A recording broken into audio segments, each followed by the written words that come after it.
Episode 224. Tell me where Kuhun is staying. I'll handle him from now on. It really doesn't seem like this is your fault, but I'll have to see for myself what happened. Also, you won't be needing the soul summoning bell anymore. Hand it over. Yes, young master. A couple of days ago, my men reported that the soul driver is now west of... Sun Ergu respectfully gave the address of a location 100 li outside home city, then carefully took out the soul bell magic tool from his bosom and presented it to Han Li with both hands. Han Li nodded, took the small bell, gave it a quick check, and finding it in perfect condition, tucked it into his storage pouch. I came here today not just about the soul-driving matter. There are some things about the five-color sect I need to ask you, and you will answer me honestly. Han Li's expression caught Grandmaster Sun off guard, but he quickly nodded like a chick pecking at rice. What kind of person is the current five-color sect master? Does he have any family? Have any outsiders come to the Li residence recently? Is he staying in the residence right now? The five-colored gate master. Truth be told, this humble one still doesn't know much about him. I've only seen him from a distance twice. All I know is his martial arts are unfathomably deep. He has 2 sons and a daughter, all married off. The eldest son is said to be stationed at the Five Colors sect's old headquarters, while the second son follows the sect leader right here at the Li residence. Word has it, Sun Ergu had done his homework on the Five Colors sect. His report was thorough and detailed, leaving nothing out. Han Li listened to this information without changing his expression, but one of his fingers resting on the table began tapping unconsciously, as if digesting what he had heard. Could it be, young master, that you intend to strike at the Five Colors sect over what happened with the Mo family back then? At this, Han Li's brow furrowed, and his expression darkened. You ask too many questions. Don't pry into things you shouldn't know. And don't make wild guesses. I don't think you want to become a man with no memory, do you? Please forgive me, young master. This lowly one spoke out of turn. I beg for your mercy. When it came to establishing authority, Han Li never held back. Seeing Sun Ergu's face drenched in cold sweat, Han Li knew the heat was just right. He softened his expression, ready to offer the man some benefits. All right, go back to being your great sect leader's son. Unless something important comes up, I won't be seeking you out. But once we part today, I don't know when we'll meet again, so keep this safe. In the future, if you have descendants, they can use this token to find me. As long as they are willing to serve me, I will ensure they live a life of wealth and honor. Han Li said, then pulled out an ordinary blank talisman paper. He tore it cleanly in 2. He handed one half to Sun Ergu, keeping the other for himself. When Sun Ergu heard Han Li's words, he first showed surprise, then burst into ecstatic joy. Trembling with excitement, he dropped to his knees before Han Li and kowtowed 3 times, each one firm and resounding. Thank you for your great kindness, young master. Please rest assured, I, Sun Ergu, and the entire Sun clan from this day forward are willing to serve you as our master for generations, never to betray, or may our clan be wiped out. With those words, Sun Ergu knocked his head to the ground once more, then rose with a look of deep respect. Han Li was taken aback by the sight. His original intent had been to win Sun Ergu over, but he hadn't expected that a mere promise would move the man to such tears of gratitude. But after a moment's thought, he understood. In the mortal world, what mortals value most is carrying on the family line and the rise and fall of their clan. My words here guarantee the Sun family's prosperity for generations to come. Naturally, this made Sun Ergu genuinely want to pledge himself to me. After all, I've never given him any overly harsh orders over the years, so naturally he figures that having his descendants continue to serve me is the best choice.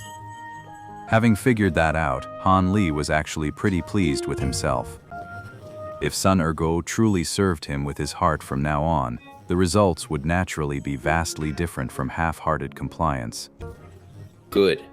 Since you've pledged yourself to me so sincerely, it's only right that I give you more in return. Take these 2 pill bottles. One treats all internal and external injuries. As long as you're still breathing, it'll bring you back. As for the other pill, it's the antidote I gave you before. It can neutralize 100 poisons under heaven. Keep it for your own protection. Han Li flipped his hand, and 2 small, delicate porcelain bottles appeared in his palm. Then, with an expression as calm as ever, he tossed them to Sun Ergu. Thank you, young master. Thank you. Sun Ergu was, of course, overflowing with gratitude. He felt he had made the right choice. Han Li gave Sun Ergu a few more instructions, then drifted away from the 4 Pride's headquarters as Ergu saw him off. Better to keep this escape route open. Who knows when I'll need it again. Standing on the street outside, Han Li looked up. The sky was now fully dark, the perfect time to head for the Li residence. With a flicker of his form, he rode the key and soared into the sky, reaching the Li estate in no time at all. Taking advantage of the pitch-black night, Han Li descended from the sky with ease, then cast several concealment spells in quick succession, vanishing without a trace into the Li family compound. Drawing on his experience infiltrating the new prince's residence, Han Li deftly subdued a formidable expert with a calming talisman, then used mind control to question him about the 5 Colors sect leader's whereabouts. To Han Li's great delight, the 5 Colors sect leader wasn't in the heavily guarded rear compound at all. Instead, he had gone to a side courtyard, his second son's residence, apparently to discuss some matters. After getting clear directions to the side courtyard, Han Li wasted no time. A single fireball reduced the man to ashes. Since that man heard my accent and my words, it's better I don't go soft and leave any witnesses. Then Han Li slipped past layer upon layer of hidden sentries and open guards, arriving before a sizable courtyard. But to his surprise, 4 white-clad figures stood motionless before the tightly shut courtyard gate. Their temples bulged, their eyes blazed with sharp light. These 4 were clearly masters of formidable martial skill. So these must be the 5 Colors sect leader's personal guards. With all of them left outside, it seems the sect leader really is here. Han Li cast a cold glance at the 4 guards. Then, after a brief moment of thought, he flickered and appeared before them in an instant. The 4 white-robed men were startled and moved to act, but Han Li's form flickered again, splitting into 4 after-images as he swept a palm toward each of them. In an instant, the 4 of them collapsed and died without a sound. An icicle, glittering and cold, was lodged in each of their hearts, their bodies already sheathed in a layer of white frost. Then, with an expressionless face, Han Li incinerated the bodies with fireballs, then pushed open the wooden door and strode into the courtyard. On the way here, he had already swept the entire Li estate with his spiritual sense. There wasn't a single cultivator inside. That was what finally set Han Li at ease and stirred his killing intent. It seems the 5 Colors sect leader was fated to die by my hand. The moment I step into that courtyard, I'll wipe out everyone inside. If any survivors were left to alert the Spirit Beast Mountain cultivators, that would be no laughing matter. Han Li thought as much and strode into the courtyard with murder in his eyes. But when he saw what was in the courtyard, he froze. In the courtyard, a young woman cradled a little girl of 2 or 3, softly humming a lullaby to coax her to sleep. Sweetie, time to sleep. Though the woman kept her head down, her face hidden, her voice was impossibly gentle and loving. Even Han Li, a stranger who had just walked in, could clearly sense the depth of her affection for the girl. This scene caught Han Li completely off guard. Without him even realizing it, much of his murderous intent had already dissipated, leaving him feeling stuck between advancing and retreating. So this is the young master's wife. But why didn't Sun Ergu tell me they had a kid? Han Li hadn't bothered to hide his movements when he entered, so even though the young woman kept her head down, she still knew someone had come in. Didn't I tell you to wait outside? Don't just barge in. You'll wake my Yingning. With that, the young woman raised her cold gaze, clearly mistaking Han Li for one of the 4 guards outside. When the young woman and Han Li saw each other's faces clearly, they both let out a startled cry. You? How did you get in here? The young woman's expression flickered through a storm of emotions, her stunningly beautiful face darkening as a flustered panic crept in, like someone caught red-handed in the act of adultery. Truly ridiculous. As for Han Li, there wasn't a trace of a smile on his face. His expression was absolutely terrible. Should I call you Senior Marshal Sister Mo, or should I call you Mrs. Li?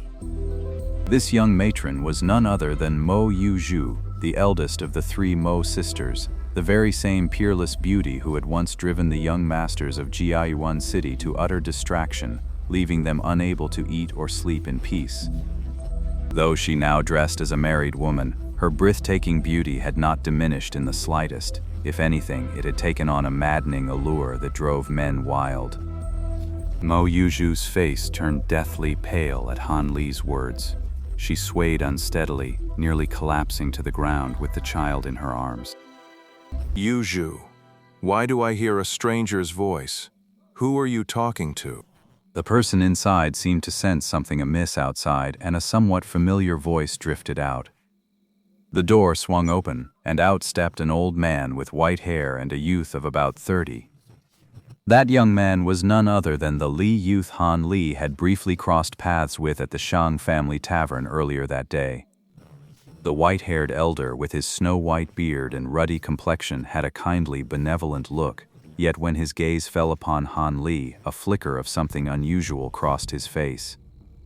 This man is the 5 Colors sect leader.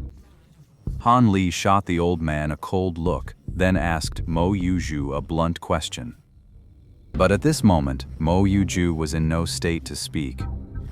She only held the little girl tighter in her arms, staring fixedly at Han Li, her expression making it clear she would rather die than speak. Who are you? What have you done to my wife? The young man was utterly astonished to see another young man standing in the courtyard. Then, hearing Han Li's disrespectful tone toward Mo Yuzhu, his fury boiled over. He lunged forward, ready to teach him a lesson. But before he could take a single step, the 5-colored sect leader beside him grabbed his arm and held him back. You're a grown man. Why are you still so impulsive? Someone who can slip past Li and his men without a sound is no ordinary opponent. Don't let them goad you into a trap. This ginger is indeed spicier the older it gets.